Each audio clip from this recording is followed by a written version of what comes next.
The scars of the Savior, a testimony of hope. We all carry scars. Some are visible, physical marks left behind by accidents or surgeries. But others go much deeper, emotional wounds, spiritual bruises, relational pain.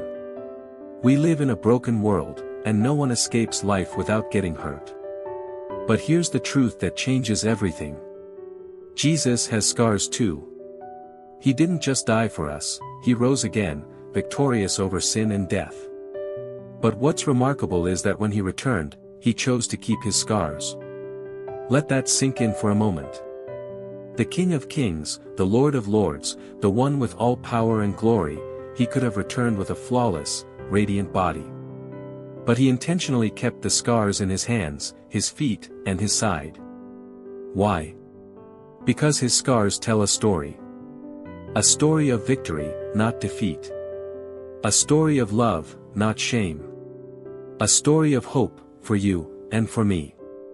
When Jesus appeared to his disciples after the resurrection, he showed them his scars, especially to Thomas, who doubted. He said, "Look at my hands. Put your finger here. See my side." He didn't hide the evidence of what he went through. He used it to build faith. And what's even more powerful, in the book of Revelation, we're told that Jesus still bears those scars in heaven. He is described as the Lamb who was slain, seated on the throne. Let that encourage you. Even in glory, Jesus keeps his scars. Because they're not wounds anymore, they're witnesses. They speak of the price he paid, and the power he carries. We often want our pain to disappear, not just to be healed, but erased. We want perfect stories, perfect families, perfect faith. We want no trace of our failures or trials. But Jesus didn't come out of the grave spotless, he came out scarred. And that gives us permission to do the same. You don't have to pretend. You don't have to hide the pain you went through. Because your scars, like his, can tell a story.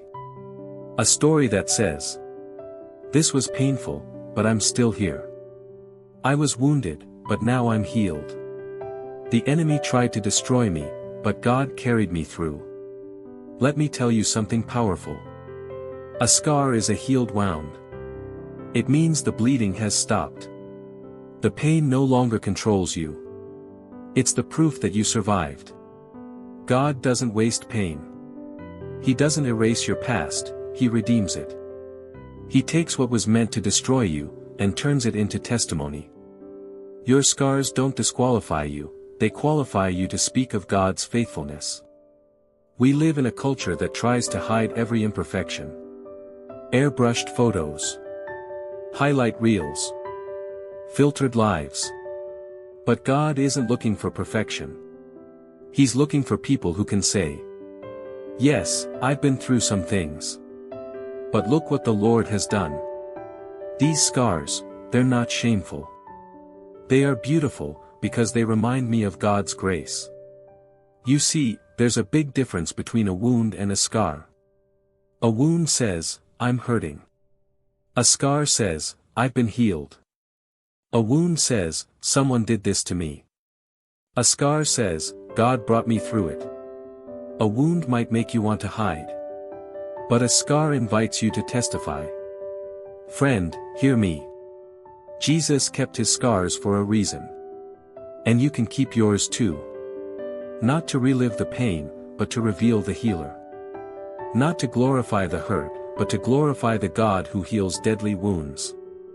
So when you look at your past, and the marks it left on you, don't look with shame. Look with gratitude. Because every scar says, "It could have been worse. But God. It should have broken me. But God. I almost gave up. But God didn't give up on me." If you're watching this and you're still bleeding, still in the middle of the wound, let me encourage you. God is a healer. He doesn't just patch you up, he makes you whole. He binds up the brokenhearted. He lifts up those crushed in spirit. And he will bring beauty from your brokenness. But when healing comes, don't cover it up. Let your scar shine. Let it testify. Because someone else needs to know that healing is possible. That they're not alone. That you made it through, and so can they. So today, don't be ashamed of your scars. Thank God for them. Wear them like badges of honor. Let them speak of God's goodness, His mercy, and His power to restore. Remember, Jesus rose, and He kept His scars. And because of that, you can live in hope, in healing, and in victory. Your scars are not signs of defeat. They are evidence of grace. You survived. You healed. You are still here, and that is a miracle. Let the world see your scars. And when they ask what happened, just smile and say, "Let me tell you what God has done."